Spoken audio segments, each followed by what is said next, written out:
Hainan residents are encouraged by the government to use their own shopping bags or use biodegradable bags after the new regulations take effect. Some supermarkets started to provide consumers with biodegradable plastic bags days ahead of the new regulations.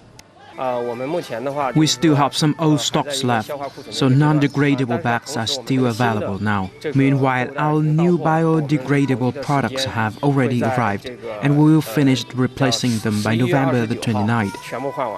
The supermarket said that in addition to shopping bags, packaging bags for foods such as fruit, vegetables and seafood will also be replaced by fully biodegradable bags by December the 1st. In the disposable product section of the supermarket, plastic tableware has already been removed from the shelves and replaced by biodegradable products made of plant fibers. Farmers' markets in the city have also made preparations for the plastic ban.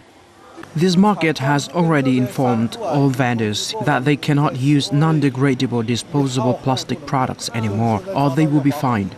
He said the market had already located replacement products with the help of local government and would replace vendors' old stocks with the new biodegradable bags by the deadline. We hope that residents will first choose reusable products in their daily life.